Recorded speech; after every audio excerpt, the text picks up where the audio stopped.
What is going on, guys? TJ Got Kicks 89. I am back with another pickup and review.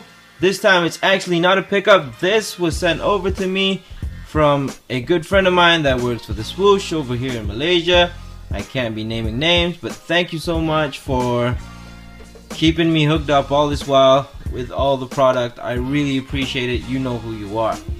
So first of all, let me say thank you guys for staying tuned. Thank you guys for staying logged into the channel. Remember to like, comment, and subscribe. If you haven't, if you're new already to the channel, please subscribe. It just lets me know that you appreciate my work. Let's just get straight into it. Today we don't have an unboxing. It's just straight to the review. And this is a sample shoe from Nike or Jordan brand. And you can tell, like, nowadays the sample tags are a bit different, you know, where you used to have like where the factories were made, but you can see here this is a sample. Nike cannot warrant, yada yada yada yada. And they also come with the actual code. If you cross-refer this with the stock product on Nike, this is a Jordan Jumpman Hustle PF. Now, I was made to understand from Nightwing and everybody else in the ShoeTube universe that the PF version is basically an Asia exclusive model, which has an XDR outsole, and it apparently has a wider base, catering for the Asian market. Now, I am planning to do a performance review on this. I've always set out to do a performance review for this channel, but it turned out to be an unboxing style video, so I hope I get around to doing it.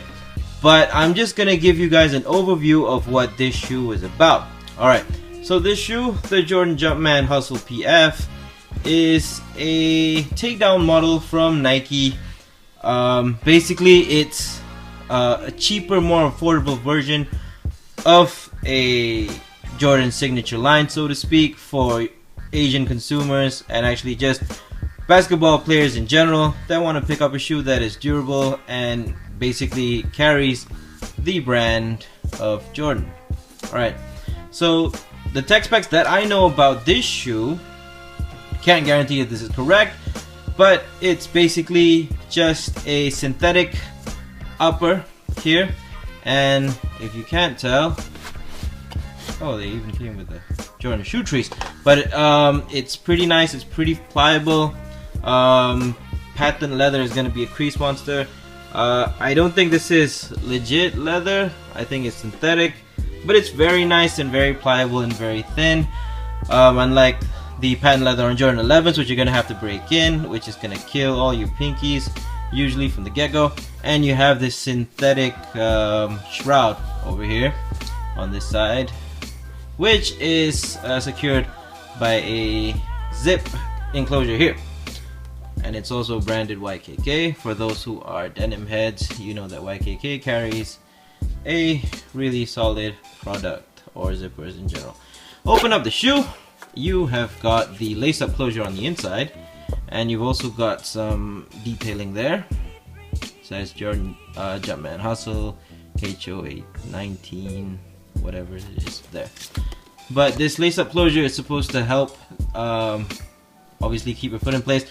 This is a one-piece booty style construction, but unlike most shoes with one-piece booties, I think they did this with the LeBron 16. You basically have this gusseted, not actually gusseted, but you've got this very flexible, stretchable tongue, which makes it easier to slide your foot in and out of the shoe. You've got a standard, I think, Ortholite. Let me just check. Yes, or actually, yeah, this is actually Ortholite. From the video, you probably can't tell, but it's actually a darker color, darker shade. I'll just leave that somewhere there. Getting back to the shoe. And now the tech in the shoe is actually pretty interesting. It is a full-length Phylon midsole with a full length, sorry, not a full length, but it's the standard width zoom bag up front in its standard thickness. High highlighted the technology. The technology is highlighted there in the wording, and there's nothing in the heel. But from try on, this shoe was actually pretty comfortable from the get-go, forefoot and heel wise, and I can tell that if I was to play in these, heel to toe transition wouldn't be a problem whatsoever. What is interesting, I think, is the way that they've constructed this heel. Notice how there's a line there, there's a line there, and basically I think what that will assist is basically this side is able to decouple itself from the actual sole, so to speak, and it helps with compression because this is gonna widen itself, so to speak, and spread out and help with cushioning in the heel, which is why I think, although there is no heel cushioning, neither there's no no Nike Air, no Zoom, or there's no foam to kind of help, but I think the way that this construction, the way that this sole is constructed would actually help with that. It kind of like takes it back to the old N1 days where you had DuraSpring.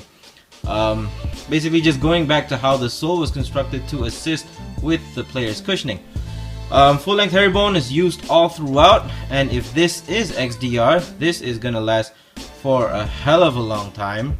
That decoupling part there is also supposed to help with heel to toe transition, I think.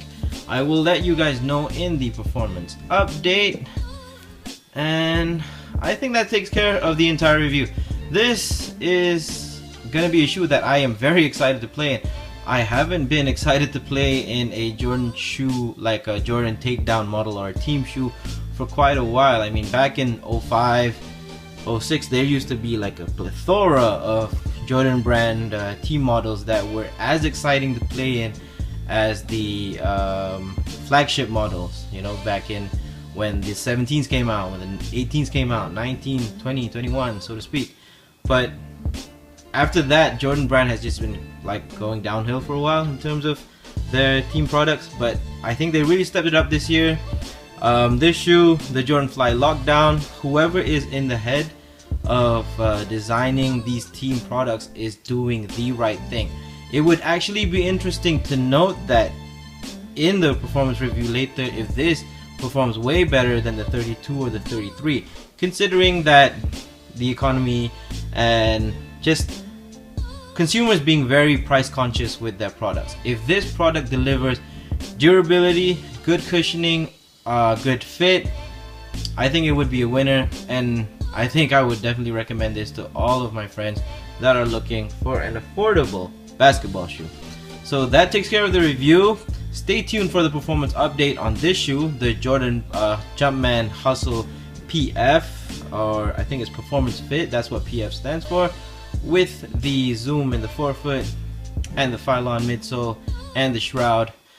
This has a very 90s vibe, so stay tuned for that. This is your boy TJ Got Kicks 89. Remember to like, comment, and subscribe, and we are out.